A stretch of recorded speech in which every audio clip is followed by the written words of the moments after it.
सभी very good afternoon to all of you. Am I Audible?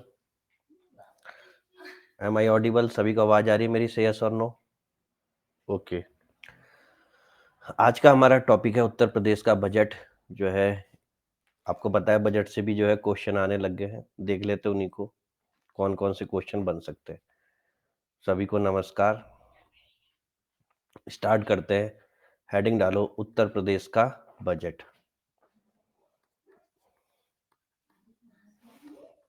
दो 2020 और 2021 clear. एक एक चीज पढ़ेंगे, आराम से समझने की कोशिश करेंगे। इन बिटवीन कुछ चीज समझ में नहीं आती तो आप क्वेश्चन कर सकते हो। क्लियर? तो भैया हेयर वी गो। सबसे पहले हम देखते हैं ये बजट कब पेश हुआ था। तो ये 18 जनवरी। कब पेश हुआ था बच्चों? 18 जनवरी 2020 को जो है ये बजट पेश किया गया था।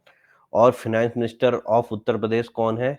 जिनका नाम है क्या? सुरेश कुमार खन्ना। क्या नाम है? सुरेश कुमार खन्ना। लिख लो भैया, पेन नहीं चल रहा है। सुरेश कुमार खन्ना। ठीक है ना? क्लियर। इन्होंने बजट पेश किया था। उत्तर प्रदेश सरकार का जो ये बजट था बच्चों, ये आपका था 512,860.72 करोड़ का। तो भैया कितना करोड़ हुआ ये? इकाई, दहाई, सैकड़ा, हजार, 10,000, लाख। 5,12,860.72 करोड़। बोलो भैया अपने, आप जहां पे भी बैठे हुए हो, नमस्कार, हेलो सभी को। कितने का था? 5,12,860 करोड़ का बजट का प्रावधान किया था। 2 साल पहले बजट कितने का हुआ था ये भी क्वेश्चन आ चुका है। क्लियर? तो ये क्वेश्चन भी पूछ सकते हैं। फिर इसके बाद जो है, जो वित्तीय वर्ष होता है, बजट किस टाइम पीरियड के लिए पेश किया जाता है? तो 1 अप्रैल से लेके 31 मार्च तक। कब तक? 1 अप्रैल से लेके 31 मार्च तक जितना भी जो आपका क्या कहते हैं, रिसीविंग होती हैं, रिसिप्ट होती है, कैपिटल रेवेन्यू होती है, उन सबको क्या करना पड़ता है? सुनना पड़ता है। क्लियर? 1 अप्रैल से 31 मार्च तक ये पूरा कहलाता है फाइनेंशियल ईयर, जिसे हम हिंदी माध्यम में बोलते हैं वित्तीय वर्ष। कोई दिक्कत यहां तक? और बजट का, जैसे हम बोलते हैं ना बजट पेश किया, बजट हमारे संविधान में कहीं पे भी नहीं लिखा हुआ है। उसको क्या लिखा हुआ है? Annual financial statement. क्या बोलते हैं उसे? एनुअल फाइनेंशियल स्टेटमेंट के नाम से जानते हैं। क्लियर? से यस और नो? क्लियर? यहां से किसी को कोई क्वेश्चन, कोई दिक्कत? ठीक है, आगे बढ़ते हैं। अब अगर हम बताएं कि भैया जो उत्तर प्रदेश का बजट है उसमें अगली इंपॉर्टेंट क्या चीज है? फिस्कल डेफिसिट कितना है? फिस्कल डेफिसिट, जिसको आप क्या बोलते हो? राजकोषीय घाटा। क्या बोलते हो? राजकोषीय घाटा बोलते हो। ठीक है। राजकोषीय घाटे की बात करें तो उसमें जो है आपका 2.97 हैशटैग स्पीक क्या है? UP, RRB, NTPC, railway, Unacademy is supporting, क्या लिखा है? और नॉट। तो आप जाके देख लो भैया, अनअकैडमी के बहुत सारे एजुकेटर है जो सपोर्ट कर रहे हैं। ठीक है। वो जितने भी बड़े यूट्यूबर है ना, वो ऑलरेडी अनअकैडमी के एजुकेटर है। फिस्कल डेफिसिट की अगर हम बात करें तो भैया जो है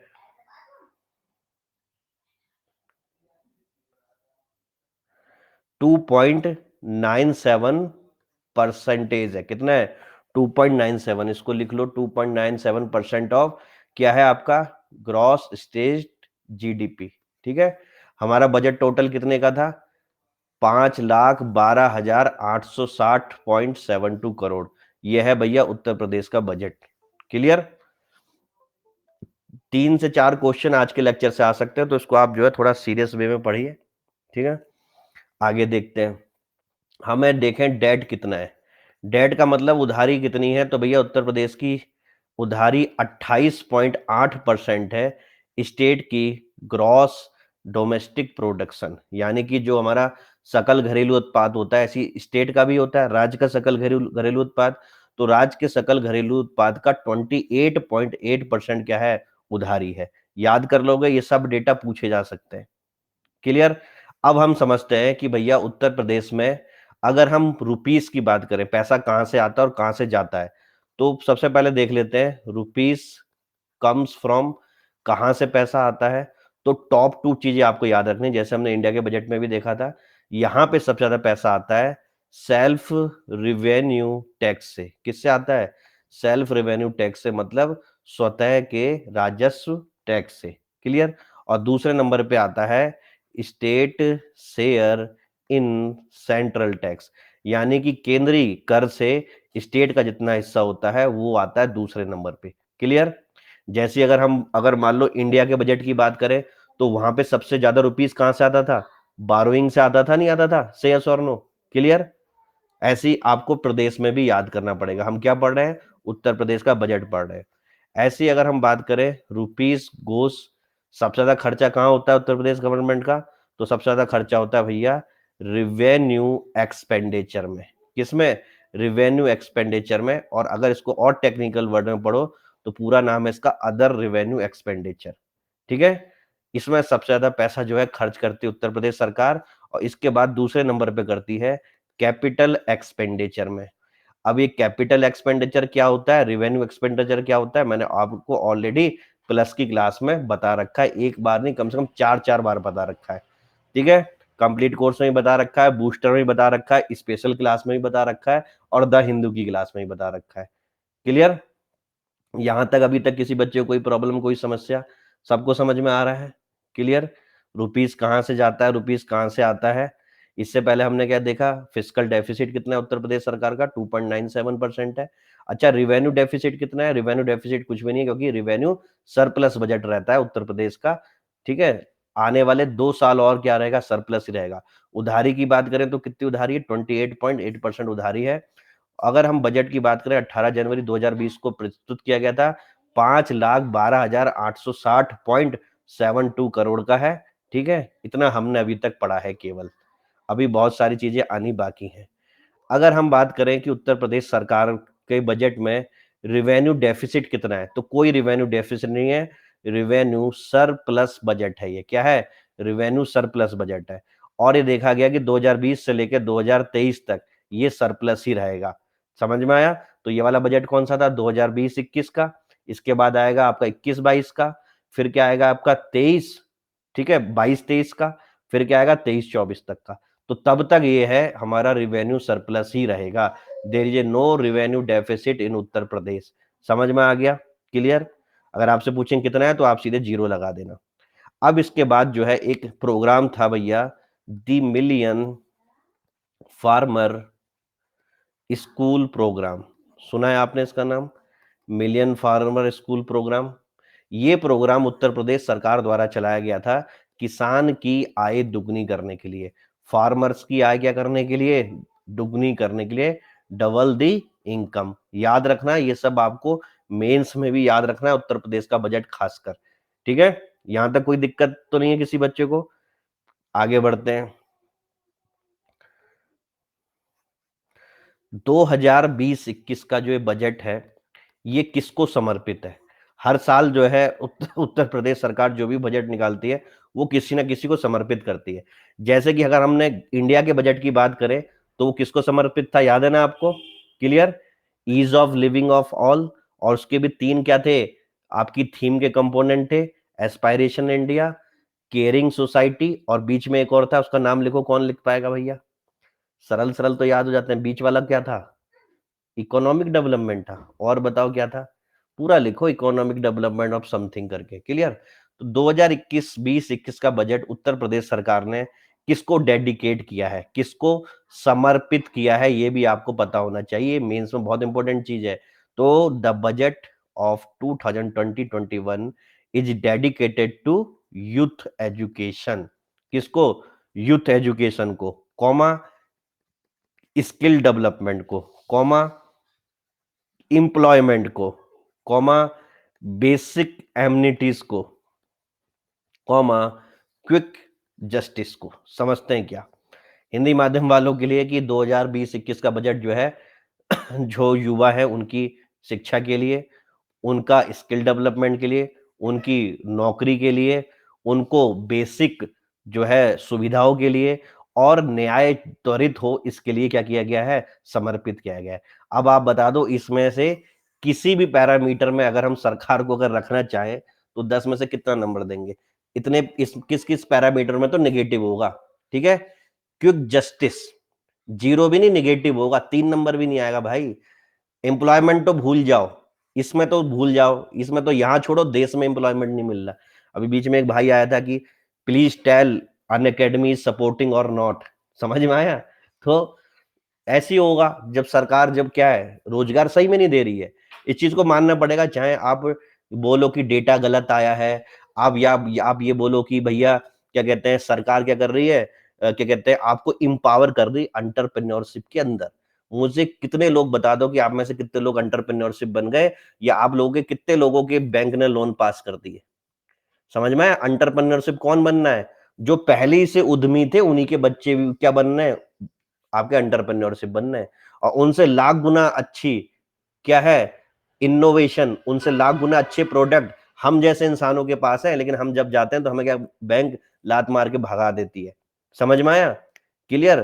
तो जितनी भी एंटरप्रेन्योरशिप कह रहे हैं ना कि हम लोगों को नौकरी नहीं दे रहे, हम एम्पावर कर रहे हैं जिससे लोग दूसरे को नौकरी दें, ये केवल डायलॉग बाजी है। समझ में आया? आप खुद ही सोचो, देश कितनी आबादी बढ़ रही है, देश में इतना जो है एडमिनिस्ट्रेशन करना है, तो क्या सरकारी नौकरी की जरूरत नहीं है? तो ऐसा करो, इन सबको सरकारी नौकरियों से निकाल दो और इनको बोलो कि तुम एम्पावर करोगे अब पूरी दुनिया को, पूरे भारत को। तुम क्या करो, अपनी इंटरप्रेन्योरशिप स्टार्ट करो, करो ना। समझ में आया? तो ये केवल क्या है कि वही वाली बात है कि अगर आप कुछ कर नहीं पा रहे तो इतने बड़ी बड़ी चीजें दिखा दो कि सामने वाला क्या हो जाए, उसी में कंफ्यूज हो जाए कि ये हो क्या रहा है। ठीक है ना? और यही सब कुछ हो रहा है। क्लियर? वही चीज के लिए, वही काम करने के लिए आप क्या कर रहे हो, संविदा पे लोगों को लगा रहे हो, वही काम के लिए आप आउटसोर्सिंग कर रहे हो। तो भैया वहां पे कौन सी वैकेंसी जनरेट हो रही है जरा बताना? उसी काम के लिए आप क्या कर रहे हो, प्रमोशन कर रहे हो। जिन लोगों ने कभी देखा ही नहीं होगा कि हम जीवन में पीसीएस अधिकारी बन सकते हैं, उनको सरकार जबरदस्ती प्रमोट करके पीसीएस अधिकारी बना रही है। समझ में आया? और आप लोग पागल हो जो प्रॉपर क्या करते हो, टेस्ट देते हो, 2 साल तैयारी करते हो, मेरे से गाली खाते हो, उसके बाद क्या करते हो, एग्जाम में बैठते हो फिर भी भूल जाते हो जाता नहीं हो जाता? ठीक है ना? और ये लोग क्या कर रहे हैं, इनके प्रमोशन हो रहे हैं। बाबू जो है हेड बाबू बन गया है, हेड बाबू जो है अधिकारी बन गया है, और अधिकारी जो है पीसीएस की कैटेगरी में आ चुके हैं। और ये केवल आपके उत्तर प्रदेश में नहीं हो रहा, उत्तराखंड में भी सेम यही चीज हो रही है। वैकेंसी है लेकिन उनको किससे भरना है, प्रमोशन से भरना है। क्यों? क्योंकि जो प्रमोशन होगा उससे क्या होगा, मोटा पैसा भी आएगा। इधर एग्जाम कराओगे तो 500 रुपए आएगी एक की क्या फॉर्म भरने की फीस, और वहां से कितना आएगा, एक एक प्रमोशन के लिए 16-16 20-20 लाख रुपए।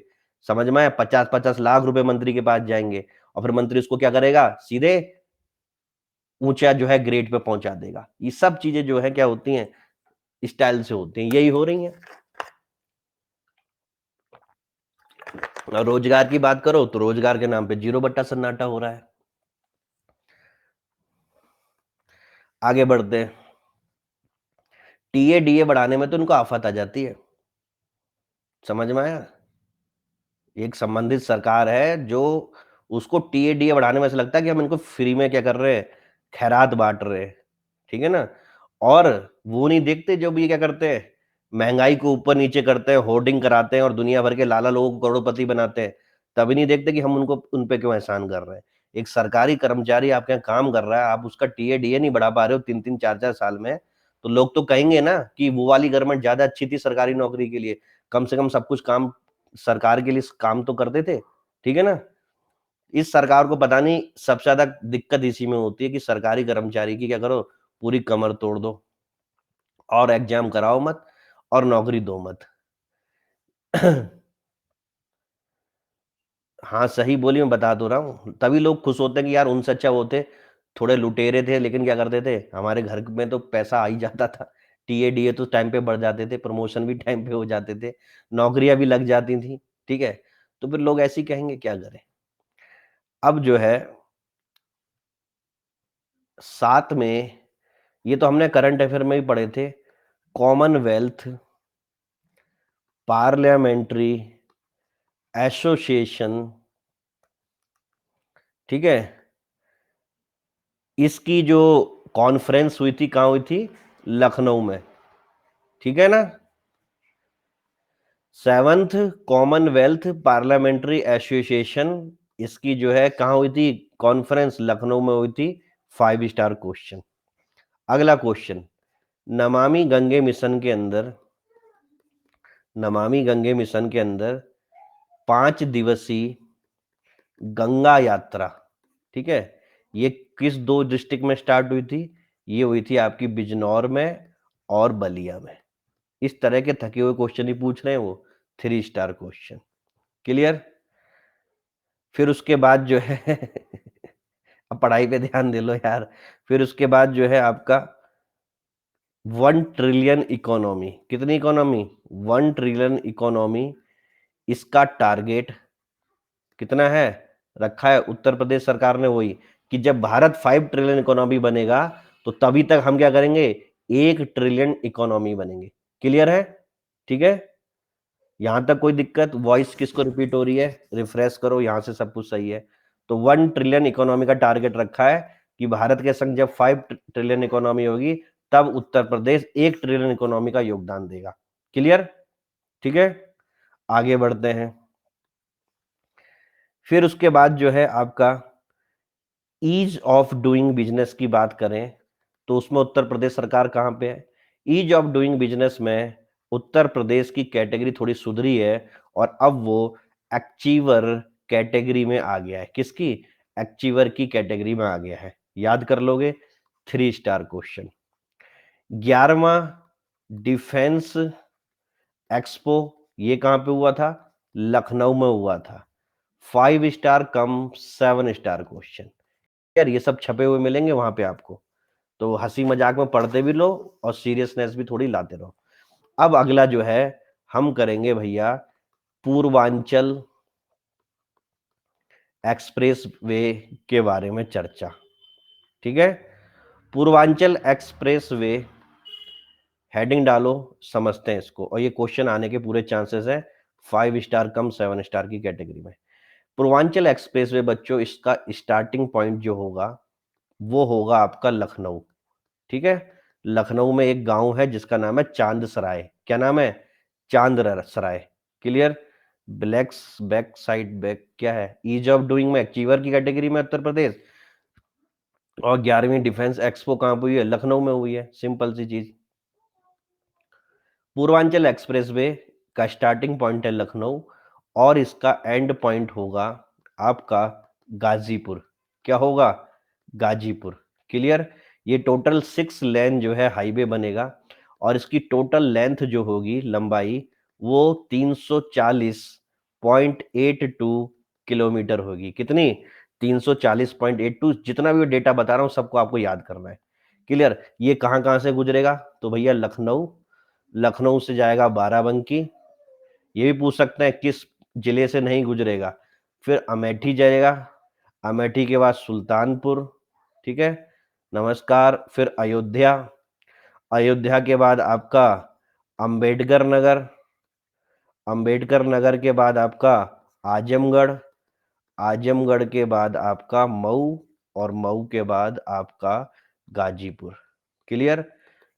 ये होगा आपका पॉइंट। लखनऊ में एक गांव है जिसका नाम है आपका चांद सराय। क्या नाम है? CHNDSARI। यहां से स्टार्ट है ये। और गाजीपुर में जहां खत्म होगा उस गांव का नाम है दोरिया। क्या है? HAIDORI। क्लियर है? पढ़ लो भैया, बार बार क्यों बुलवा रहे हो? पूर्वांचल एक्सप्रेस वे जो है लखनऊ से गाजीपुर तक है। पहली बात, 6 लेन का होगा, 340 किलोमीटर के आसपास का होगा। ठीक है ना? फिर उसके बाद जो है कहाँ कहाँ से गुजरेगा? लखनऊ टू बाराबंकी, फिर अमेठी, सुल्तानपुर, फिर अयोध्या, अयोध्या अम्बेडकर नगर, अम्बेडकर से आजमगढ़, आजमगढ़ से मऊ, मऊ से गाजीपुर। ठीक है, चांद सराय नाम का गांव है लखनऊ, वहां स्टार्ट होगा और हैदोरिया में जो है क्या होगा? खत्म हो जाएगा। ठीक है ना? क्लियर? ये गांव का नाम है गाजीपुर का, ये हरदोई नहीं है। ठीक है, याद रखना, इसको 5 स्टार लगा रखा है अलग। इस बार बजट में दे रखा है, तो ये क्वेश्चन पूरा का पूरा छपा हुआ है आपके पेपर में। 11 अक्टूबर को आप इस क्वेश्चन को देखोगे वहां पे। तो अभी हंसी मजाक मत करो, इन चीजों को याद कर लो, ठीक है। आगे बढ़ते हैं। अब एक और एक्सप्रेस वे लगे हाथ देख लेते हैं, Bundelkhand express way. Bundelkhand express way जो है बच्चों, इसका स्टार्टिंग पॉइंट होगा चित्रकूट। क्या होगा? चित्रकूट जो है, इसका जो होगा, वही एक्सप्रेस है जिसका उद्घाटन अखिलेश जी ने किया था, वर्तमान सरकार ने। ये बुंदेलखंड वाला कह रहे हो कि पूर्वांचल वाला कह रहे हो? चित्रकूट से स्टार्ट होगा और ये एंड होगा आपका कहाँ पे? इटावा में। कहाँ होगा? इटावा में एंड होगा। लेंथ जो है इसकी क्या होगी? 296.07 किलोमीटर होती है, ठीक है। नवनीत ने बिल्कुल सही पहचाना, ये वही पूर्वांचल एक्सप्रेस वे है, लेकिन इसमें क्या है, इस वाली सरकार ने थोड़े क्या कर दिए, चेंज कर दिए। लखनऊ से तो स्टार्टिंग रखी है, जो अखिलेश की सरकार में थी, लखनऊ से कहां तक थी आपकी? आपकी गोरखपुर तक थी, ठीक है। तो इसको गाजियाबाद पे रोक दिया है, और गाजियाबाद के आगे क्या करा है? गाजियाबाद टू बलिया एक लिंक दे दी है, और गाजीपुर टू बलिया और गाजीपुर टू क्या, गोरखपुर, एक दूसरी लिंक दे दी है। समझ में आया? यानी कि जो बलिया तक जाना था वो कहां पे रोक दिया उन्होंने? गाजीपुर तक। इतना उन्होंने चेंज करा है बस, ठीक है।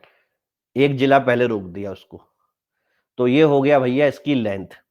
अब इसमें जो है समझते हैं ये एक्सप्रेसवे कहां से जाएगा। तो मैं आपको बोलता हूं हमेशा उत्तर प्रदेश का मैप जो है बनाने की कोशिश करा करो, देर सवेर मेंस में पहुंचोगे और अच्छे नंबर लेके आओगे। क्लियर? देख लेते हैं, ये मैंने कुछ टेढ़ा मेढ़ा उत्तर प्रदेश का बना दिया, इसी तरीके का है। तो ये बुंदेलखंड एक्सप्रेसवे है, ये जो है आपका, ये है चित्रकूट जगह। क्या है? चित्रकूट से स्टार्ट होगा। क्लियर? चित्रकूट से जाएगा बांदा, ये क्या है आपका? बांदा। बांदा से जाएगा आपका महोबा। कहाँ जाएगा? महोबा। महोबा से ऊपर जाएगा, महोबा के ऊपर थोड़ा क्या है? हमीरपुर, ठीक है। हमीरपुर के बाद जाएगा जालौन, ये है आपका जालौन।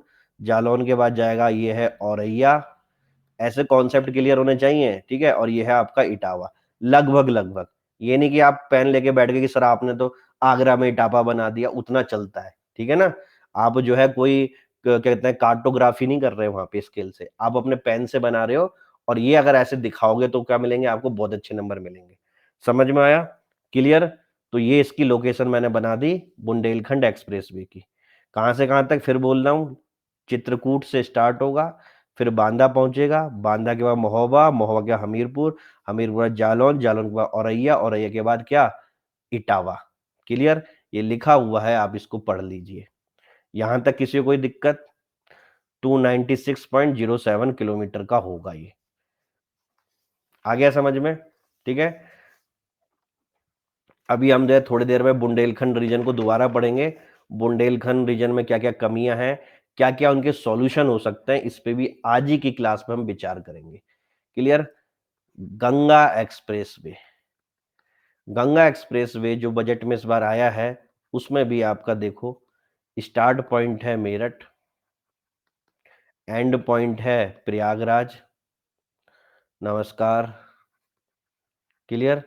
और इसकी लेंथ क्या होगी? तो भैया इसकी लेंथ जो ऑफिशियल वेबसाइट है, जो ये एक्सप्रेसवे बनाती है, वहां पे 628 किलोमीटर दे रखी है, लेकिन किताबों में 637 किलोमीटर दे रखी है। तो दोनों मैंने लिख दी यहाँ पे, ठीक है ना। और ये पूरी इंडिया का, देश का सबसे बड़ा एक्सप्रेसवे होगा। समझ में आ गया? सबसे बड़ा क्या होगा? एक्सप्रेसवे होगा पूरे भारत का।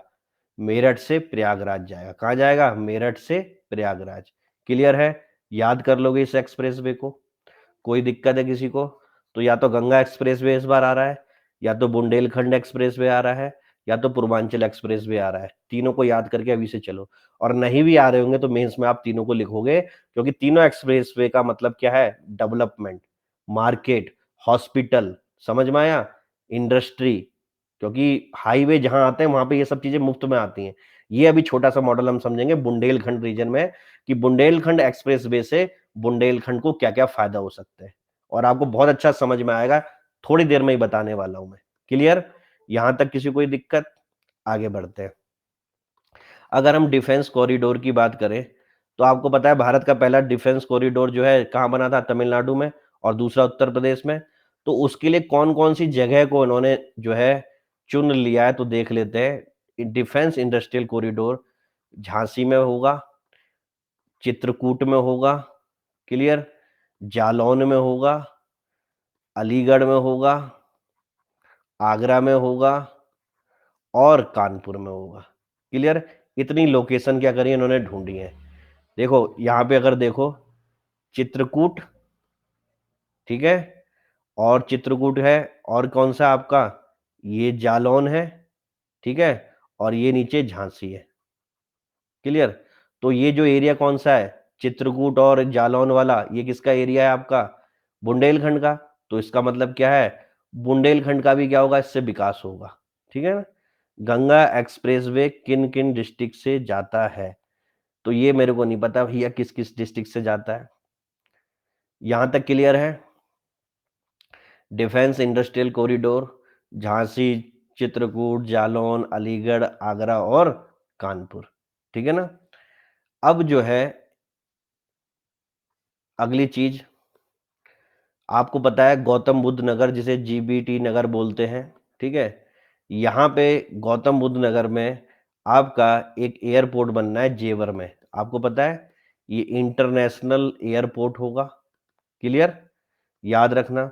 उत्तर प्रदेश सरकार ने इस बार जो है 16 साइबर थाने यानी कि पुलिस स्टेशन बनाने की बात करी है। इस तरह के क्वेश्चन भी याद करो, अगर प्रीलिम्स में नहीं पूछेगा तो उसे मेंस में यूज करेंगे। क्यों, क्योंकि वहां पे क्या है, law and order paper number 2 में एक पूरी यूनिट है उत्तर प्रदेश का लॉ एंड ऑर्डर, वहां पे हम इसको यूज करेंगे, ठीक है ना। लॉ एंड ऑर्डर में हम बिकरू कांड डालेंगे, ठीक है। लॉ एंड ऑर्डर में हम क्या डालेंगे, बिकरू कांड डालेंगे। लॉ एंड ऑर्डर में हम क्या डालेंगे, नेशनल क्राइम रिपोर्टिंग ब्यूरो का डाटा कि सबसे ज्यादा जो है क्या है, बाल अपराध कहाँ पे हुए, उत्तर प्रदेश में। सबसे ज्यादा महिला अपराध कहाँ हुए हैं, उत्तर प्रदेश में। ये सारी चीजें हम क्या करेंगे, डालेंगे, ठीक है। जेवर इंटरनेशनल एयरपोर्ट है ये, जेवर इंटरनेशनल एयरपोर्ट, ठीक है।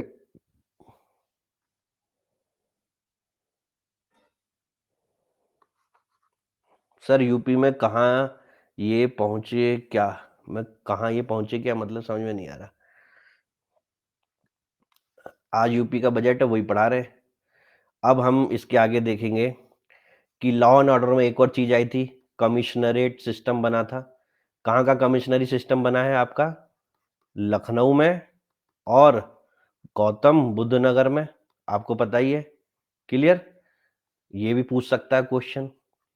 अगला क्वेश्चन क्या है, उत्तर प्रदेश सरकार की एक स्कीम चल रही है, धनु अब कैसी हो, कोरोना कैसा चल रहा है अभी, निराश्रित महिला पेंशन योजना, ठीक है।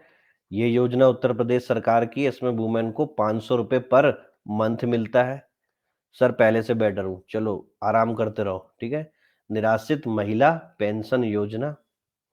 अब उसके बाद जो है अगला जो है यूथ, मतलब यूथ के लिए कौन सी दो योजना है, ये सब याद करो, भले ही वो पूछे या ना पूछे। इन सब को जब आप मेंस में लिखोगे ना तो बहुत अच्छे नंबर मिलेंगे, क्लियर। हाँ, धनु को कोरोना हो गया है, उसके बाद भी क्लास कर रही है, तो आप देखो कि क्या है, कितनी डेडिकेटेड है, ठीक है। उसके बाद भी क्लास में आ रही है, this is the power of क्या, स्टडी, ठीक है, पावर ऑफ नॉलेज कि वो क्या हुई, उसके बाद भी क्लास में बैठी है। और कितने लोग हैं जो अभी भी स्पेशल स्पेशल क्लास करते रहते हैं अनअकैडमी पे, और रेगुलर आने में या प्लस में कन्वर्ट होने में डरते हैं, ठीक है। यूथ जो है, यूथ के लिए कौन कौन सी स्कीम निकाली है आपकी, मुख्यमंत्री अप्रेंटिस प्रोत्साहन योजना, याद रखो, ये सब आप ही के लिए योजना है, यूथ के लिए, ठीक है। मुख्यमंत्री अप्रेंटिस प्रोत्साहन योजना लिख लोगे। दूसरी योजना है युवा। अब इस युवा की फुल फॉर्म क्या है, तो इस युवा की फुल फॉर्म है युवा उद्यमिता विकास अभियान, मजा आ रहा है पढ़ने में? ये सारी चीजें अब लिखोगे वहां धमाल मचा दोगे। युवा की फुल फॉर्म क्या हुई? युवा उद्यमिता विकास अभियान। ठीक है ना? तो ये दो योजना जो है किसके लिए है? उत्तर प्रदेश सरकार ने यूथ के लिए निकाली है। यहां तक किसी को कोई परेशानी? आगे बढ़ूं? हायर एजुकेशन के लिए इस साल बजट में क्या किया गया है उत्तर प्रदेश सरकार के द्वारा?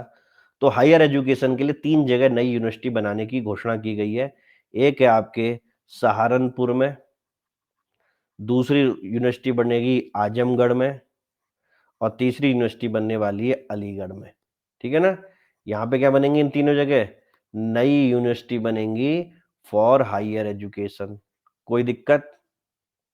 ठीक है। अब एक नई लॉ यूनिवर्सिटी आ रही है। वैसे भी लॉ करने वाले सबसे ज्यादा आपको प्रयागराज में ही मिलेंगे, और वहीं पे जो है ये एक नई यूनिवर्सिटी और आ रही है। लिख लो भैया प्रयागराज। प्रयागराज का हर एक इंसान जो है आपको लॉ किया हुआ मिलेगा। ठीक है? और लॉ नहीं होगी तो क्या किया मिलेगा? बीएड करा हुआ मिलेगा। ठीक है? आयुष यूनिवर्सिटी एक आ रही है। आयुष जानते हो ना क्या होता है आपका? आयुष की फुल फॉर्म? आयुष यूनिवर्सिटी जो आ रही है वो आ रही है आपकी गोरखपुर में। और गोरखपुर में हमने एक चीज और पढ़ी थी, नॉर्थ इंडिया का सबसे पहला कौन सा प्लांट लग रहा है? शुगर फैक्ट्री वाला कौन सा लग रहा है? Ethanol based. से यस और नो? क्लियर? तो वो भी चीज याद रखो। इतना सबको समझ में आ रहा है? उत्तर प्रदेश की बजट पढ़ रहे हैं, 11 अक्टूबर को बहुत सारे क्वेश्चन यहीं से मिल जाएंगे। आयुर्वेद, यूनानी, सिद्धा एंड होम्योपैथी। ठीक है? सर कितने बड़े बेवकूफ है यहाँ के लोग, जहां पे से यूनिवर्सिटी है वही यूनिवर्सिटी डाल रहे हैं, जहां नहीं है वहां कुछ नहीं। सही बात है, मैं तो बता तो रहा हूँ, ये तो बजट जो है। अब एक और चीज देखो, उत्तर प्रदेश गवर्नमेंट ये कह रही है कि एमएमआर, एमएमआर तो समझते हो, एक आईएमआर होता है, एक एमएमआर होता है। ठीक है? तो जो ये मॉर्टेलिटी रेट है इसको कम करने में पूरे भारत में नंबर 1 प्राइज मिला है उत्तर प्रदेश को। ठीक है? जिसको बोलते हैं एमएमआर अवार्ड। तो ये क्वेश्चन भी इस बार आ सकता है कि भैया इस बार एमएमआर अवार्ड किसको मिला है? तो उत्तर प्रदेश को मिला है। 30% रिडक्शन करा है मदर मोर्टेलिटी रेट में। ठीक है? मैटरनल मोर्टेलिटी रेट में 30% का क्या किया है? रिडक्शन किया है, और बहुत अच्छी बात है। क्लियर? आगे बढ़े तो भैया प्रीलिम से पूछ लेंगे एमएमआर अवार्ड किसको मिला। टोटल खाद्यान्न प्रोडक्शन कितना हुआ है? पूरे टोटल खाद्यान्न का उत्पादन कितना किया है उत्तर प्रदेश ने? 604.15। कितना? 604.15 लाख मैट्रिक टन। याद कर लोगे? किसी को कोई दिक्कत? 604.15 लाख मैट्रिक टन इतना क्या हुआ है? आपका खाद्यान्न का उत्पादन हुआ है। क्लियर? अगला क्वेश्चन एक आ सकता है, प्रधानमंत्री आवास योजना। से यस और नो? प्रधानमंत्री आवास योजना मैंने आपको ऑलरेडी पढ़ा रखी है। प्रधानमंत्री आवास योजना के अंदर उत्तर प्रदेश सरकार कह रही है कि हमने 13 लाख घर बनाए। कितने? 13 लाख हाउस जो है बना दिए हैं, और इस कारण हम कंट्री में फर्स्ट पोजीशन पे हैं। क्या? भवन निर्माण में। याद कर लोगे? ये भी आपका 5 स्टार क्वेश्चन है। इनमें से कोई भी क्वेश्चन क्या है? कमजोर नहीं है। एमएमआर में भी उत्तर प्रदेश फर्स्ट आया रिडक्शन में। खाद्यान्न उत्पादन में 604.15 लाख मैट्रिक टन, और प्रधानमंत्री आवास योजना के अंदर 13 लाख घर बनाए इन्होंने। पहली पोजीशन पे है पूरे भारत में। क्लियर? ठीक है? आगे बढ़ो। मिल्क प्रोडक्शन की बात कर ले, तो मिल्क प्रोडक्शन की बात करें तो भैया उसमें उत्तर प्रदेश क्या है? पूरे भारत में नंबर 1 पे है।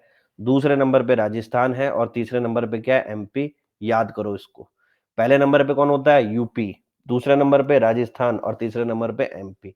मिल्क प्रोडक्शन की उत्तर प्रदेश की बात करें तो उत्तर प्रदेश ने जो है 2018-19 में 305 लाख मैट्रिक टन जो है मिल्क का उत्पादन किया है, और ये टारगेट उन्होंने 2019-20 के लिए रखा है। 340 लाख मैट्रिक टन का ये क्या है आपका टारगेट है। देखते हैं ये टारगेट अचीव होगा कि नहीं होगा। कुल मिला के मोटी से मोटी बात यह है कि उत्तर प्रदेश नंबर 1 पे है मिल्क प्रोडक्शन पे। यही क्वेश्चन वो पूछेंगे। याद हो जाएगा? क्लियर? सर हरियाणा सेकंड पे नहीं है, बिल्कुल सही नहीं है। उत्तर प्रदेश सरकार जो कह रही है वही मैं आपको पढ़ा रहा हूँ। ठीक है? मिल्क प्रोडक्शन पे, पर कैपिटा अवेलेबिलिटी पे हो सकता है, मिल्क प्रोडक्शन पे नहीं है। अब आगे बढ़ते हैं। इसके बाद जो है उत्तर प्रदेश सरकार कह रही है कि हमारी पर कैपिटा इनकम भी सुन लो, प्रति व्यक्ति आय। ठीक है, तो प्रति व्यक्ति आय जो है उत्तर प्रदेश की जो है आई है 64,330 रुपये। क्लियर, पर कैपिटा इनकम याद कर लोगे। ठीक है, पर कैपिटा इनकम कितनी आई है? 64,330 रुपीज। ये भी क्वेश्चन बन सकता है। अब देखो बजट में कितने सारे क्वेश्चन होते हैं, अगर आप छोड़ के चले जाते तो क्या होते, 2-3 क्वेश्चन नहीं आते और फिर आप चिल्लाते सर इकोनॉमिक्स में से क्वेश्चन कहाँ से आ गए, बाहर से नहीं आए। अगर आपने सारा बेसिक कर रखा है तो ये लास्ट के 15 दिन में याद हो जाता है। और कुछ लोग क्या होता है इन चीजों को पहले से याद करवाते हैं, तो या ना तब याद होती है ना बाद में याद होती है। इन सारे फैक्टों को पेपर से जब 1 महीना रह गया हो या 20-30 दिन रह गया हो ना तभी याद करना चाहिए। उससे पहले आपको इकोनॉमिक्स के कॉन्सेप्ट बनाने चाहिए, जो मैंने आपके इकोनॉमिक्स के सारे कॉन्सेप्ट बहुत प्यार से बनवाए। बनवाए नहीं बनवाए? ठीक है ना। तो अब उन सबको समझ में आ रहा है ना, जो लिखते थे कि सर वो डेटा कब आएंगे, वो मिनरल्स का डेटा कब आएगा, वो कब आएगा, मुझे पता है कब देना चाहिए। ठीक है ना। और ये सबसे सरल चीज होती है, इसमें कोई कुछ ज्यादा मेहनत नहीं करनी पड़ती। कॉन्सेप्ट में मेहनत करनी पड़ती है, बच्चों को समझाने में मेहनत करनी पड़ती है। क्लियर। ये तो भाई आप एक गूगल मारोगे, आपके गूगल में पूरा उत्तर प्रदेश का बजट आ जाएगा। दूसरा गूगल मारो इंडिया का बजट, पूरा इंडिया का बजट आ जाएगा। अब इसमें भी कौन सी मेहनत करना। ठीक है ना। लेकिन जो शुरू में कर रहे हैं तो क्या है, उनको पूरा 20-20 30-30 दिन का बैच भी तो चलाना है इलाहाबाद लखनऊ में कोचिंगों को। तो आप खुश हो जाते हो कि हाँ भाई डेटा मिल गया। एक बात याद रखना कि डेटा से उत्तर प्रदेश एग्जाम निकलता था, लेकिन अब नहीं निकलता है। अब डेटा के क्वेश्चन 15 से 20 ही होते हैं, पहले होते थे 60-60 क्वेश्चन डेटा वाले। तो वो भी ट्रेंड चेंज हो गया है। ठीक है ना। उस ट्रेंड को भी आप लोग समझो, खासकर प्लस वाले बच्चे तो समझे हुए हैं, स्पेशल क्लास वाले बच्चे भी समझे। 2018 का प्रीलिम्स का पेपर उठा लेना, 2019 का प्रीलिम्स का पेपर उठा लेना, और 11 अक्टूबर को 2020 का होने वाला है। आपको खुद पता चल जाएगा कि क्या हो रहा है। अब वो दिन चले गए वो स्टैटिक डेटा वाले, लेकिन अभी भी लोग आपको वहीं उछाल देते हैं। हिस्ट्री याद करो, दुनिया भर की सन याद करो।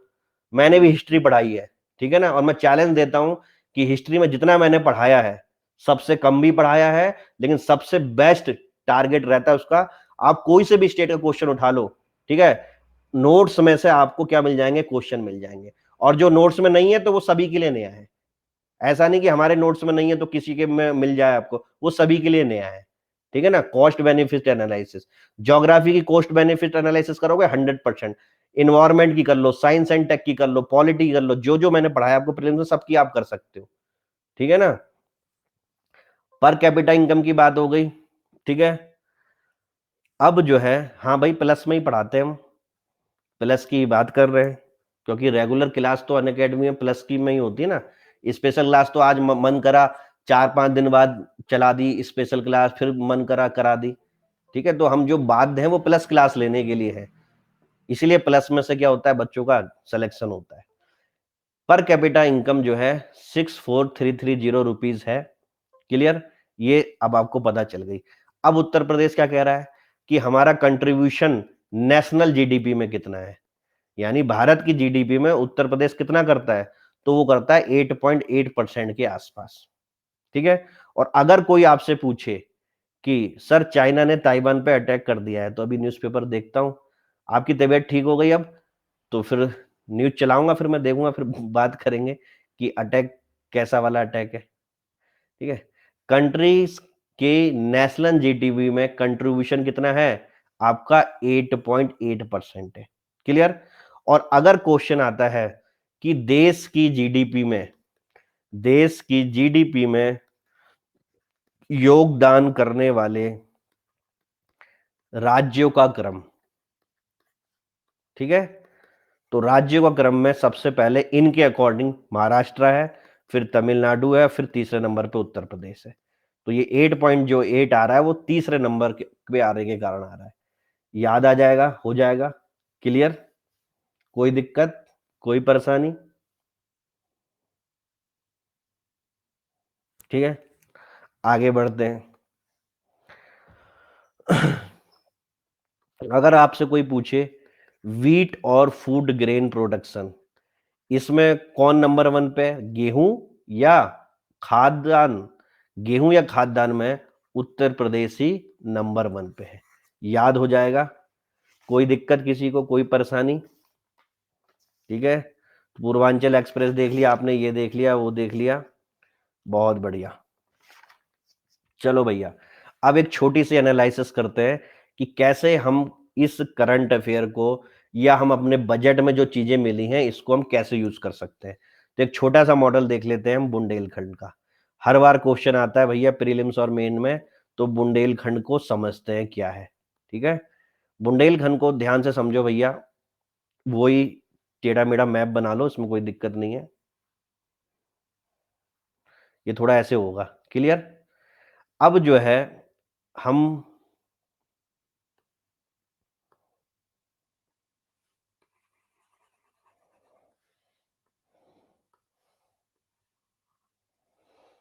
बुंदेलखंड रीजन को समझते हैं क्या है।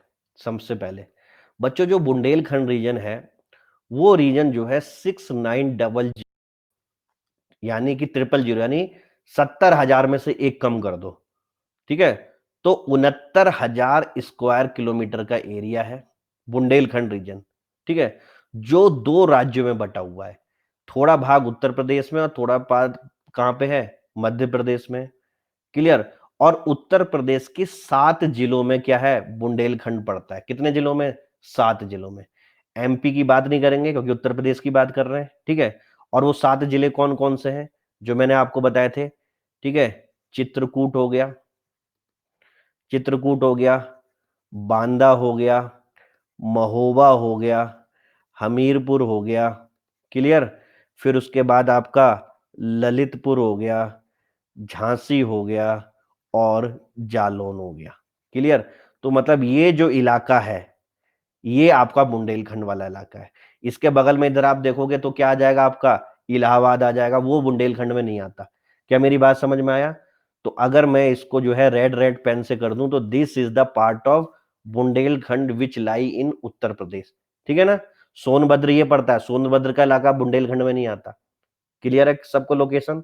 अब बच्चों जो बुंदेलखंड का इलाका है, ठीक है, झांसी के बाद डॉक्टर साहब ने लिखा जालौन, JALON।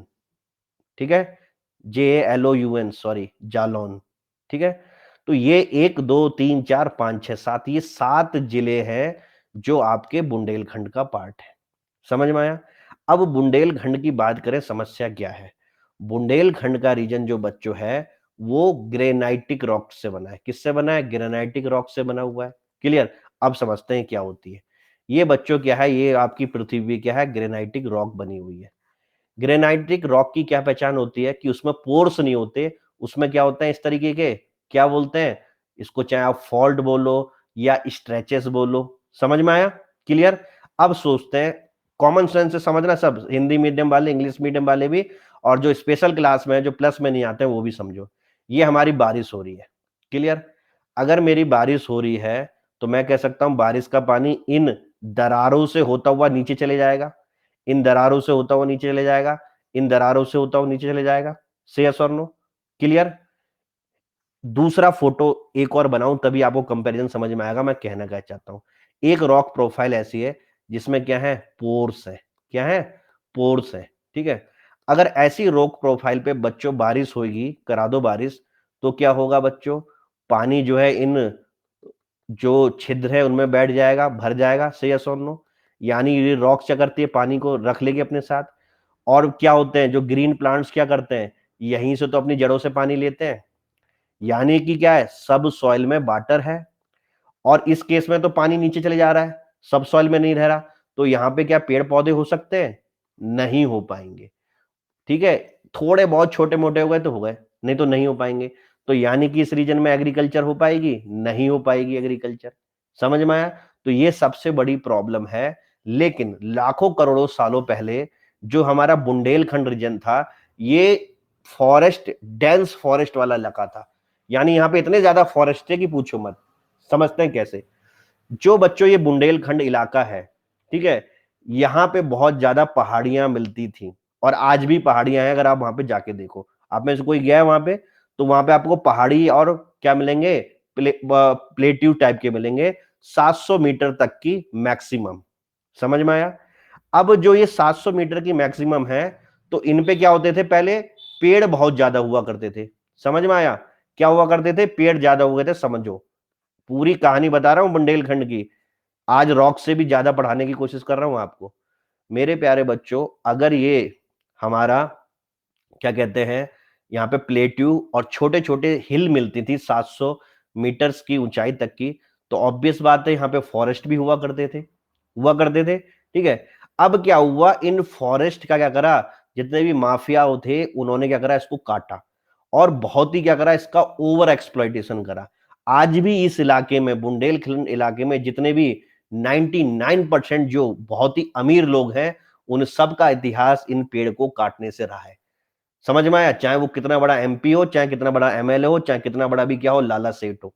क्लियर, 99% की बात कर रहा हूं, 1% में अगर आप लोग हो या आपके रिश्तेदार हैं तो उनको छोड़ दो। क्लियर, तो 99% लोग यहाँ पे अमीर कैसे हुए, इन पेड़ों को काटने से। और शुरू में सरकार ने भी क्या करा, यहाँ पे इतना ध्यान नहीं दिया।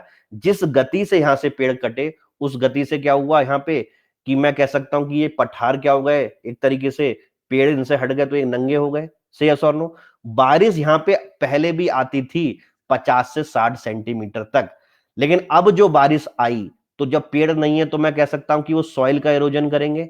सही यस और नो, करेंगे कि नहीं करेंगे, ठीक है।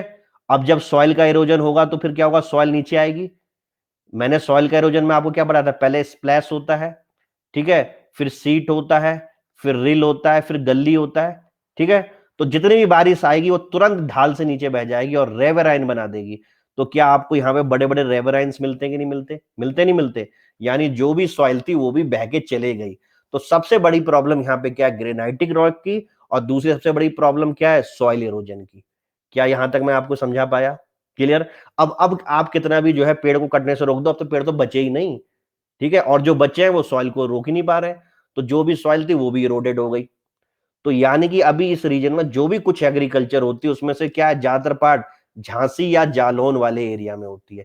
यहाँ पे कुछ ऐसी सॉइल है जिसमें थोड़ी क्या है, नमी है, जिसके कारण क्या है, यहाँ पे थोड़ी फसल वसल उग जाती है।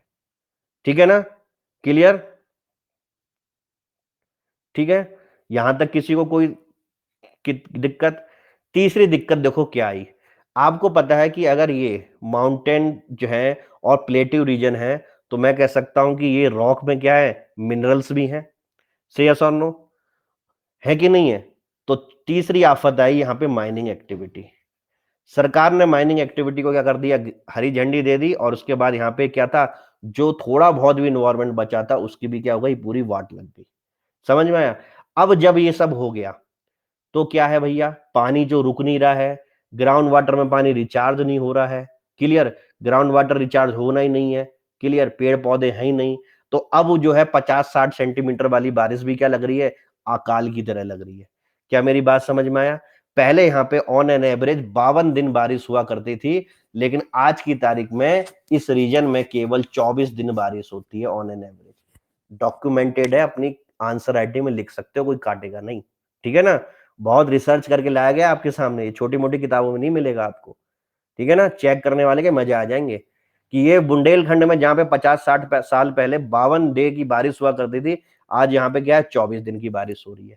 एक चीज और करूं इसमें, करंट से कोरिलेट करूं, बोलो करो, बोलो करो, और समझ में आ जाएगा तो ताली बजा दोगे नहीं बजा दोगे, बजा दोगे नहीं बजा दोगे। चलो बच्चों से करंट से कोरिलेट करता हूं, मैं इसे कोविड से रिलेट करता हूं। ठीक है ना, कोविड पता है आपको हुआ, ठीक है। अब पोस्ट कोविड यहां पे हालत और ज्यादा खराब हो गई। क्यों, क्योंकि इस रीजन को जो है आपका पानी देने के लिए यहां पे दो बांध है। ठीक है ना, वो है आपका माटा टीला डैम, ठीक है, और दूसरा है पहुज डैम। क्लियर, इन दो डैम से जो है पानी दिया जाता है इस रीजन को, खासकर झांसी और जालौन वाले रीजन को। और ये लोग क्या करते हैं, अपना दैनिक जीवन में उपयोग करते हैं। क्लियर, अब इन डैम का 80% पानी यूटिलाइज हुआ करता था इन रीजन में, लेकिन कोविड के बाद जो है ये 100% यूटिलाइज हो रहा है, यानी कि इनका भी पानी खत्म होने वाला है। क्यों, समझते हैं। कोरोना के बाद क्या हुआ, लोगों की आइडियोलॉजी चेंज हुई कि दिन में 6 बार हाथ धोने। कॉमन सी चीज से सोचो, धोने नहीं धोने, बार बार क्या है, एक घर में 5 लोग हैं तो 6 पंजे 30 बार वो हाथ धोएंगे। से यस और नो? क्लियर? तो पानी की डिमांड ज्यादा बढ़ेगी कि नहीं बढ़ेगी इस रीजन में?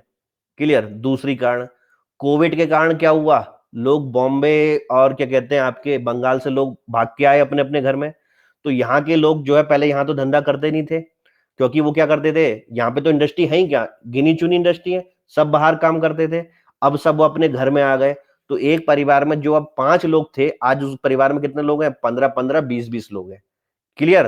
क्योंकि वो अपने गांव में आ गए। अब गांव में आएंगे तो पानी का यूटिलाइजेशन करेंगे नहीं करेंगे? से यस और नो?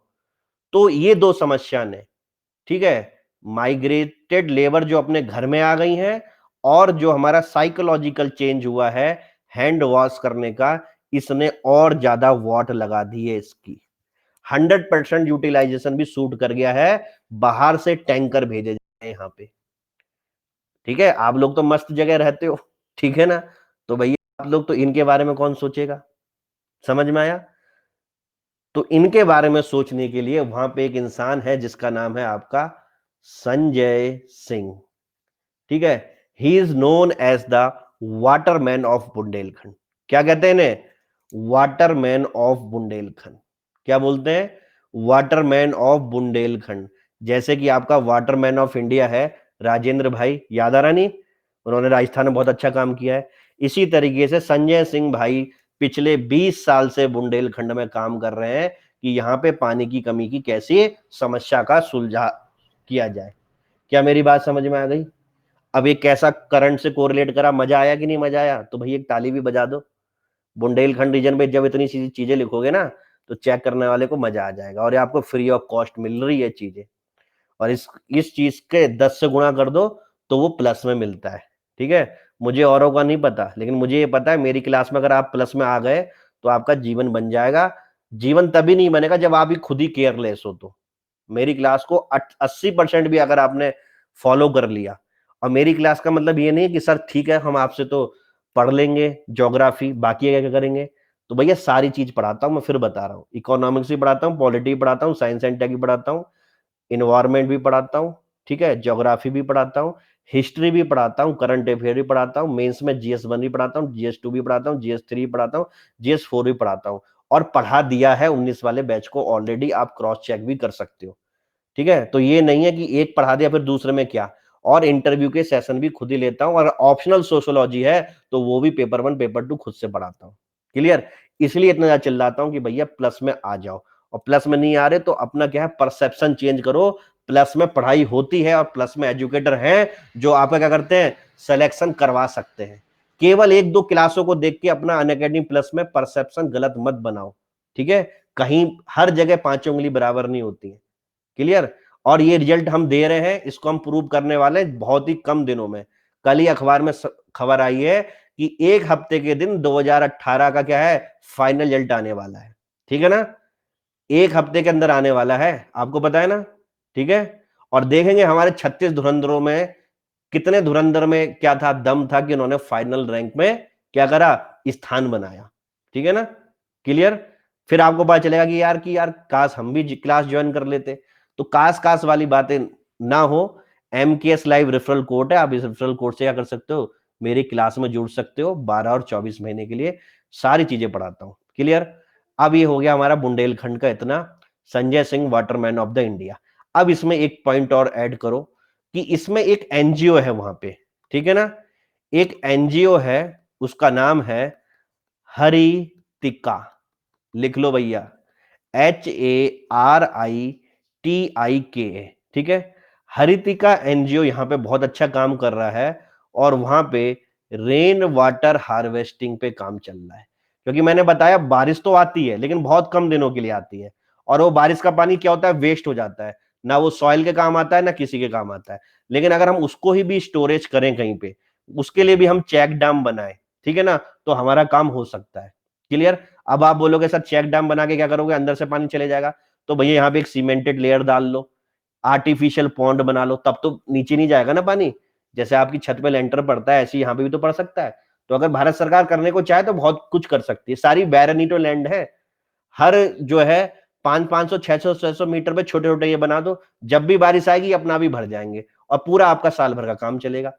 समझ में आया? लेकिन पॉलिटिकल विल तो होनी चाहिए इसके करने के लिए, ठीक है ना? यही पानी को हम स्टोर नहीं कर पाते तो वहां पे सूखा हो जाता है, ठीक है? Jhansi position in Bundelkhand little bit safeguard from the क्या कहते हैं mafia because of Babina cantt and Jhansi cantt, ऐसे ही कुछ लिखा होगा, ठीक है? क्लियर?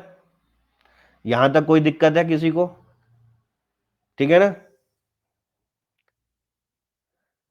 तो इस एनजीओ का नाम याद रखना जो बहुत अच्छा काम कर रहा है वहां पे।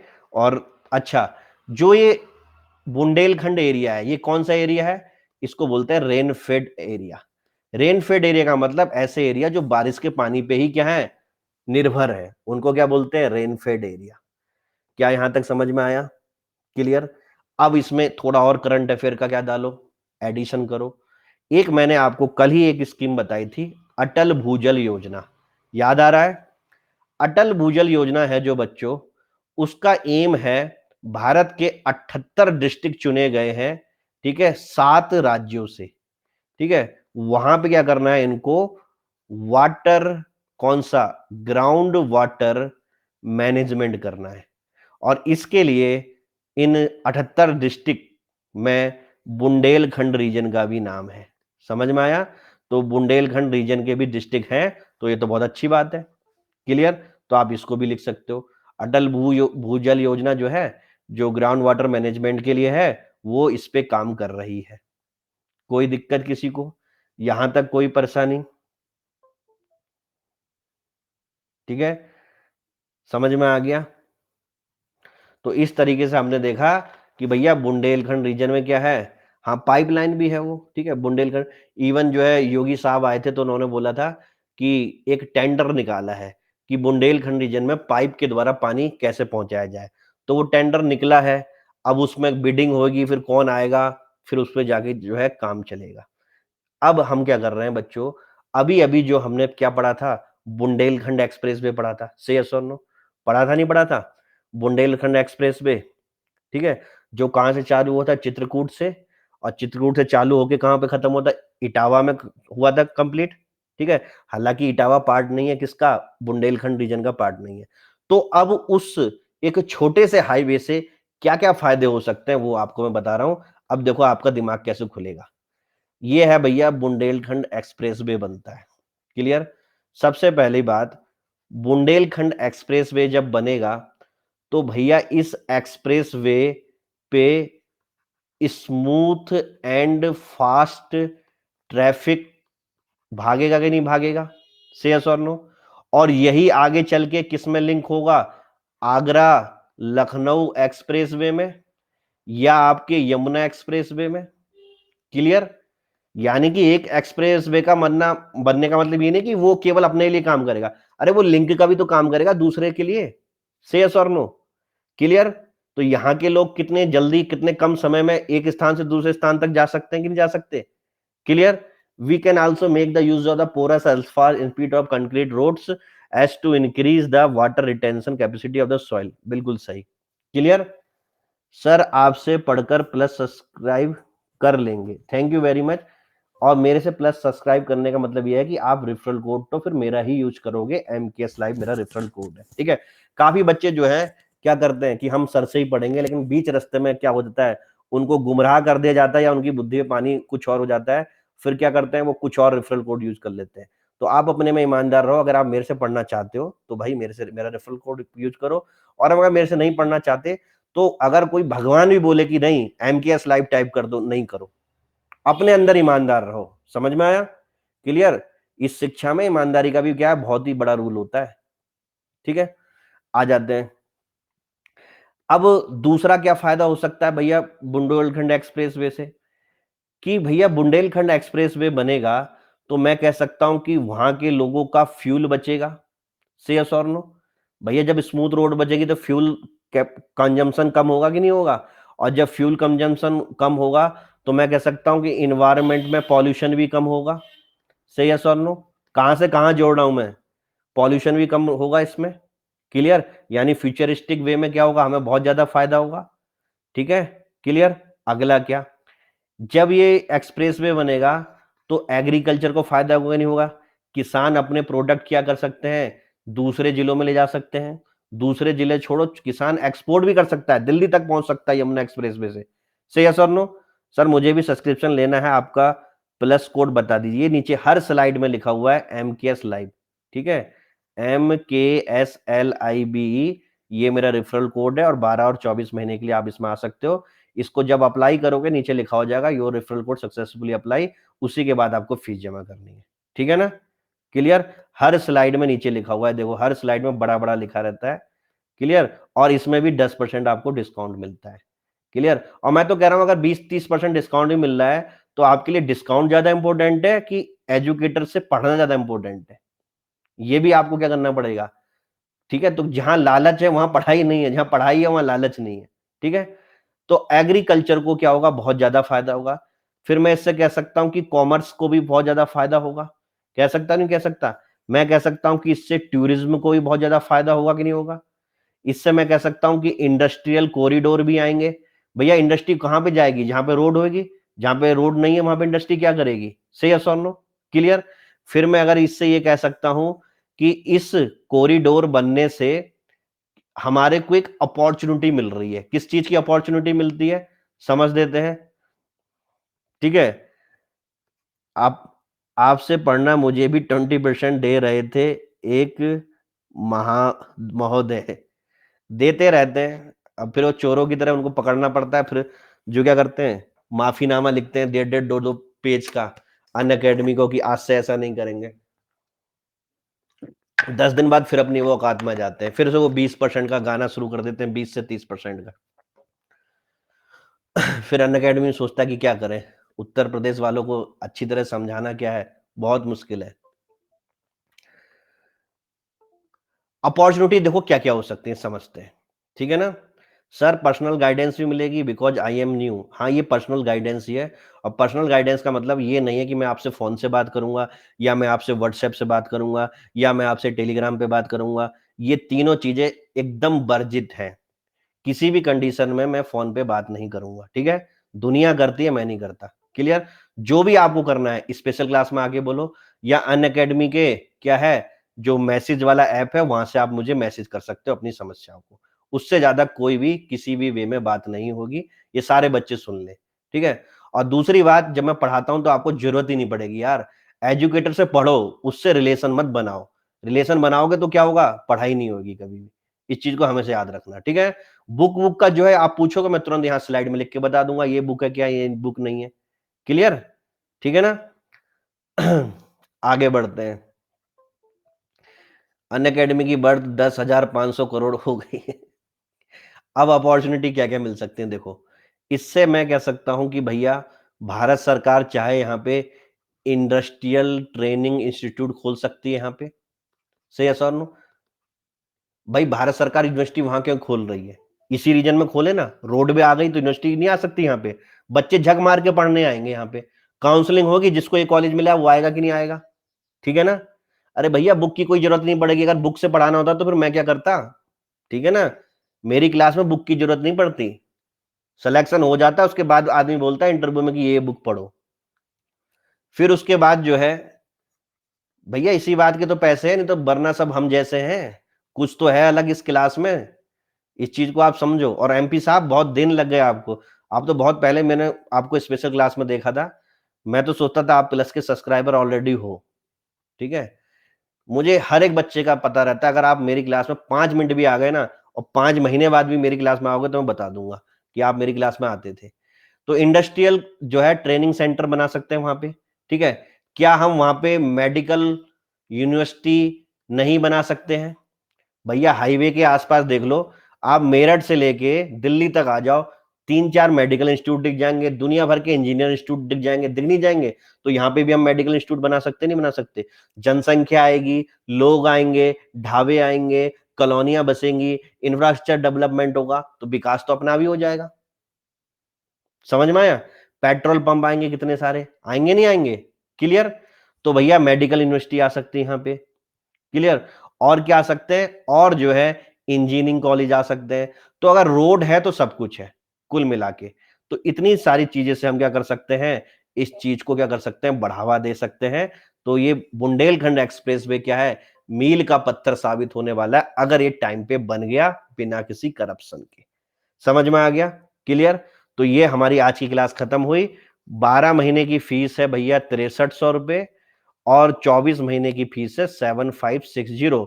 तो मेरे ख्याल से 24 महीने की ज्यादा आपको क्या बनती है, इकोनॉमिकल बनती है, क्योंकि ठीक 12 महीने और ऐड हो जाते हैं। ठीक है ना? और इस 6300 रुपए की फीस में क्या मिलेगा ये भी सुन लो, प्रीलिम्स के सारे सब्जेक्ट मेरे द्वारा। क्लियर? उसके बाद मेंस के जीएस का पेपर 1, पेपर 2, पेपर 3, पेपर 4 मेरे द्वारा। ऑप्शनल जो है अनअकैडमी में कोई नहीं पढ़ाता है, केवल मैं अपने कॉम्प्लीमेंट्री दे रहा हूं आपको सोशोलॉजी। और अगर आपका सोशोलॉजी ऑप्शनल नहीं है तो कोई बात नहीं, आप ये चीज पढ़ोगे, फी इसी की चार्ज की जाती है। क्लियर? लेकिन ये मैं कॉम्प्लीमेंट्री अपनी तरफ से देता हूं, पेपर 1 और पेपर 2 इसी फीस में। और चौथी कॉम्प्लीमेंट्री चीज देता हूं आपको, इंटरव्यू के सेशन। ठीक है? इंटरव्यू के सेशन। क्लियर? केवल फीस इन दोनों की होती है, लेकिन दो प्लस क्या है मेरी तरफ से कॉम्प्लीमेंट्री है। क्लियर? ये है भैया 12 महीने और 24 महीने की फीस। इसमें टेस्ट सीरीज प्रीलिम्स की और मेंस की टेस्ट सीरीज 2021 वालों के लिए। ठीक है? हमने टेस्ट सीरीज पे पूरा काम करना शुरू कर दिया है और 2020 के मेंस वालों के लिए टेस्ट सीरीज का पूरा प्रावधान होगा। अब इतनी चीजों को आप बताओ कि आपको कोई 6300 रुपए में पूरे भारत में कोई पढ़ा सकता है? 7500 रुपए में कोई भारत में कोई पढ़ा सकता है? क्लियर? हाँ, मेंस की बात कर रहे हैं, कोई नहीं पढ़ा सकता। अगर आप आना चाहो तो आओ। अब आप सोचते हो कि क्लास कब से स्टार्ट होगी, तो यार इसका क्या मतलब होता है क्लास कब से स्टार्ट होगी, मुझे समझ नहीं आ रहा। अगर आज आपका दिमाग खुला है तो आप आज ही एडमिशन लो ना। अगर मैं कहूंगा जनवरी से क्लास स्टार्ट होंगी तो जनवरी तक बेवकूफ बनते रहोगे। अरे जो रोज पढ़ा रहा हूं भैया वो सिलेबस चेंज नहीं होता है। 2020 वालों के लिए जो सिलेबस है वही 2021 वालों के लिए है। ठीक है? रोज हमारी जीएस की क्लास हो रही है। हमारी जो है 11:30 बजे होती है करंट अफेयर की, 9 बजे होती है इंडियन पॉलिटी की, नए बैच चल रहे हैं। अब आप इसमें एडमिशन ले लो, नहीं लोगे तो फिर यही पुराना बन जाएगा, फिर बोलोगे नया कब से स्टार्ट हो रहा है। तो भैया ये पूरी साइकिल है, एक के बाद एक सब्जेक्ट पढ़ाता रहता हूँ, एक के बाद एक सब्जेक्ट पढ़ाता रहता हूँ। तो अगर आप सोचोगे एकदम नया कब आए, तो भैया नया तो मुझे भी नहीं पता। क्लियर? ठीक है? तो रेदर देन थिंकिंग की नया कब, जितनी जल्दी आप आ सकते हो उतना ज्यादा फायदा होगा। भैया 2023 वाले बच्चे पढ़ रहे हैं, उन्होंने तो कभी नहीं पूछा कि नया बैच कब आएगा। ठीक है ना? आपको कुछ भी नहीं करना पड़ेगा, एक बार अगर आप आ गए सारी चीजें स्ट्रीमलाइन हो जाएंगी। बाकी आपकी मर्जी है। ठीक है? लेकिन एक चीज बता रहा हूं, अगर आपको मेरे से पढ़ना है तो मेरी खाली आपसे एक ही रिक्वेस्ट है, MKS लाइव रेफरल कोड मेरा है। ठीक है? और आपको ये यूज करना पड़ेगा अगर आपको मेरे से पढ़ना है, नहीं तो आप क्या स्वतंत्र हो पढ़ने के लिए। ठीक है? Thank you very much. अब हमारी 9 बजे क्लास है आज रात के। कौन सी बजे 9 बजे क्लास है, किसकी? करंट अफेयर की। ठीक है ना? इंटरनेट नहीं चल रहा था तो हमने इसे 11:30 से 9 बजे रीशेड्यूल कर दिया, और अब इंटरनेट चलने लग गया तो 9 बजे भी मेरे ख्याल से चलेगा सही। करंट अफेयर की क्लास है। ठीक है? करंट अफेयर की क्लास देख लो, इतनी सारी क्लास हो रही है, ये सब देख लो, आपको फायदा हो जाएगा। पिछला रिकॉर्ड बता देता हूं, 129 क्वेश्चन आए थे 150 में से पिछले वाले बैच में प्रीलिम्स में। ठीक है? पूरा रिकॉर्डेड है, नए बच्चे ध्यान से सुन ले। इस बार 150 में से 135 क्वेश्चन का वादा कर रहे हैं complete course prelims plus 5 task जो बनाए उसमें से। 11 अक्टूबर को इसको भी हम प्रूव कर देंगे। ठीक है? 2018 में 36 बच्चे इंटरव्यू दे रहे हैं। ठीक है? एकमात्र टीचर पूरे उत्तर प्रदेश में। ठीक है? मैं अनअकैडमी की बात नहीं कर रहा, पूरे उत्तर प्रदेश में बड़ी बड़ी कोचिंग को चैलेंज है कि कोई अकेला आदमी 36 बच्चों का इंटरव्यू कर दे। बड़ी बड़ी कोचिंग के पास 200 से 300 बच्चे हैं कि जो कह रहे हैं कि हमने इंटरव्यू दिए हैं, लेकिन उनके पास टीम भी बहुत बड़ी है। और उनमें से कितने लोग ऐसे हैं जो केवल इंटरव्यू देने के लिए उनके पास गए, उनसे पढ़े नहीं। और ये 36 बच्चे मेरे खुद के हैं जो मैंने प्रीलिम्स मेंस इन सबको क्या करा है, अपने हाथों से ही पढ़ाया है। ठीक है? क्लियर? और एक रिकॉर्ड सुन लो, 2017 में ऑप्शनल पढ़ाता था सोशल वर्क। ठीक है? छोटे से बच्चे, मतलब 23-24 बच्चों का बैच था, जीमेल पे उनके आंसर चेक करके और यूट्यूब पे उनको पढ़ाया करता था 2017 में। और 2017 में सोशल वर्क जो था, आपको पता है ना, पूरे उत्तर प्रदेश में सबसे ज्यादा बच्चे सोशल वर्क और डिफेंस स्टडी लेते हैं। सुन लो इसको ध्यान से फिर जाना। सोशल वर्क के खतरनाक से खतरनाक 100 नामी कॉल टीचर हैं जो फ्लाइट से दिल्ली से शुक्रवार शनिवार इलाहाबाद आते थे फिर चले जाते थे पढ़ाने। ठीक है? क्लियर? वो सब साइड में रख दिए मैंने। सोशल वर्क में सबसे हाईएस्ट नंबर 296 नंबर मेरे बच्चे के हैं, that is Priyanka Vajpayee. DYSP बनी है, कोई इसका रिकॉर्ड तोड़ के दिखा दे। और जब मैंने सोशल वर्क स्टार्ट किया था मात्र 23-24 बच्चे थे, यूट्यूब पे पड़ा हुआ है वीडियो, अभी देख लो। मैंने चैलेंज करा था और सब्सक्राइबर कितने थे, मात्र 500 सब्सक्राइबर थे, ठीक है ना, कि मैंने चैलेंज किया था बड़ी बड़ी कोचिंगों। क्यों? क्योंकि मैंने सबके पहले क्या कर रहे थे, आइडिया ले लिए थे कि कौन कितने पानी में है। जो आपको बड़ी बड़ी पर्सनालिटी दिखती है ना, जिनके लिए आप जो है 50-50 40-40 हजार रुपए खर्च करते हो, सबको चैलेंज दिया था कि सोशल वर्क में अकेले दम पे पढ़ाऊंगा, कि कोई हाईएस्ट नंबर लाके दिखा दे तो मान जाओ। बहुत बच्चों ने कमेंट में मजाक उड़ाया कि अभी तो तेरा चैनल स्टार्ट नहीं हुआ, तू कैसी बातें कर रहा है। दूसरी बात, कोई बोला हवा में मत उड़ो, ये तो खाली तुम दिखाने के लिए कह रहे हो जैसे तुम्हारे पास भीड़ है। गाली गलौज खूब कमेंट लिखे, अभी भी वो कमेंट जिंदा है, आप जाके देख लेना। ठीक है, 2 साल लगे इस रिजल्ट को आने में, ये रिजल्ट आया अब। ठीक है, 10 दिसंबर 2019 को सबकी हवा साफ हो गई। 296 नंबर मारे प्रियंका वाजपेयी ने, और उसका यूट्यूब में वीडियो भी पड़ा हुआ है, टाइप करना प्रियंका वाजपेयी मुकेश सर, खुद बताएगी किस तरीके से पढ़ाया था, किस तरीके से क्या करा था, उसकी कॉपी चेक करता था रात के 2-2 बजे तक। समझ में आया? सबकी हवा निकल गई। अब उस वीडियो पे कोई जवाब नहीं दे रहा, बड़ी बड़ी कोचिंग वाले। समझ में आया? और उस समय जब, एक चीज और बता दूं, उस समय जब ये सोशल वर्क का पेपर हो रहा था, समझ में आया, तो जिस दिन ये पेपर होने वाला था, मान लो जैसे आज होना है, उससे 3 दिन पहले एक अफवाह उड़ी कि सोशल वर्क का पेपर आउट हो चुका है, अगर आपके पुराने आपने दिए होंगे। तो आयोग ने एक स्पेशल नोटिफिकेशन निकाला था एक टीचर के नाम पे। ठीक है, उनका नाम आर से है, वो अपने आप को बहुत फेमस समझते हैं सोशल वर्क के। क्लियर? कि लोगों ने कहा था कि उनके नोट से क्या है, पेपर आ रहा है 3 दिन बाद। तो आयोग ने लिखा था कि हम इस नाम के टीचर से कोई नहीं जानते और अफवाहों पे ध्यान ना दें, ये पेपर कोई आउट नहीं हुआ है और उसी तारीख को होगा। जब मैंने वो नोटिफिकेशन पढ़ा था, मैंने कहा यार ऐसा कैसा टीचर उसके नोट से आ गया। अब जिस दिन पेपर आया था, समझ में आया, 95% हमारे नोट से पेपर आया था। समझ में आया? हमारे नोट से पेपर बना था 95%। एक एक चीज आप देख लो, ठीक है ना। ये 296 नंबर लगे हुए हैं, क्रॉस चेक कर लेना। अब आप सोचोगे यार 296 तो सर बहुत कम हुए। इस बार 296 भी सबसे हाईएस्ट ही है। इस बार बहुत टफ चेकिंग हुई थी कॉपी। और अब पढ़ा रहा हूं सोशोलॉजी। अब क्या पढ़ा रहा हूं इस बार? सोशोलॉजी, क्योंकि सोशल वर्क हट गया। और इस बार भी चैलेंज से पढ़ा रहा हूं कि पूरे उत्तर प्रदेश में सबसे ज्यादा नंबर हमारे बैच के होंगे, जो 2019 का बैच का बच्चा मेंस लिखने जा रहा है 22 सितंबर को। ये भी खुला चैलेंज करा है, ठीक है ना। तो चैलेंज के साथ जीते हैं। अब इसके बाद भी अगर आप पूछो कि सर आप क्या पढ़ाते हो, आप कैसे पढ़ाते हो, आप पूरा कर पाओगे नहीं कर पाओगे, तो ये आप जो क्या कर रहे हो ना, अपने आप को क्या कर रहे हो, नुकसान में रख रहे हो। कि समय के संग आपको धीरे धीरे पता चल जाएगा कि ये किस लेवल की पढ़ाई होती थी यहाँ पे। ठीक है ना? क्लियर? ये सारे सबूत देखो, उसके बाद बोलो। अगर ये सबूत नहीं होते तो मेरा भी मुंह चुप रहता, मैं कहता हाँ ठीक है आ जाओ, हो जाएगा। समझ में आया? इसीलिए जो है चढ़ चढ़ के मार मार के पीट पीट के पढ़ाता हूँ बच्चों को, और निकलवाता भी हूँ।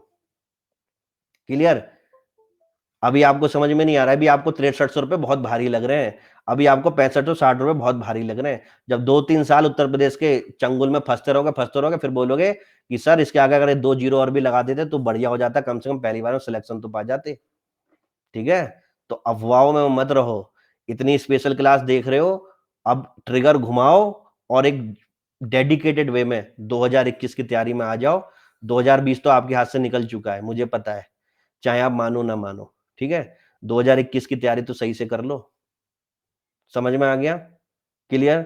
सर बस सर के बारे में एक सिंपल सा वर्ड सर, यूपीएससी बैच नहीं पढ़ते, deputy collector DYSP rank 9 Divya Ojha ma'am और योगेश गौड़ रैंक 17। इन सब के नाम आप यूट्यूब पे सर्च करो ना, ठीक है ना। ये किसके बारे में बोल रहे हैं, किस टीचर के बारे में नहीं बोल रहे हैं, तब आपको पता चलेगा। ठीक है? दुर्भाग्य यही है कि 1 साल हो गया अनअकैडमी पे आए हुए, एक भीड़ ये है जिसको पता ही नहीं और वो सुनना भी नहीं चाहती है। और अभी भी क्या कर रही है, स्पेशल क्लास में आएगी, फिर 10 दिन बाद किसी और की स्पेशल क्लास है, फिर 10 दिन की और की। और जबकि अनअकैडमी में एजुकेटर हैं जो आपकी रैंक लगवा सकते हैं, लेकिन जो कोई आदमी सो रखा हो ना, उसको कोई जगा नहीं सकता। ठीक है? तो जो सोने वाले हैं उनके लिए बढ़िया है, सोते रहो। जागने वाले हैं उनके लिए MKS लाइव रेफरल कोड है। ठीक है? जब भी आओ 12 या 24 महीने के लिए आओ, क्योंकि डिटेल में पढ़ाता हूँ, पूरी चीजें पढ़ाता हूँ, तो इतना टाइम पीरियड चाहिए होता है। ठीक है? Thank you very much, have a good day and God bless you.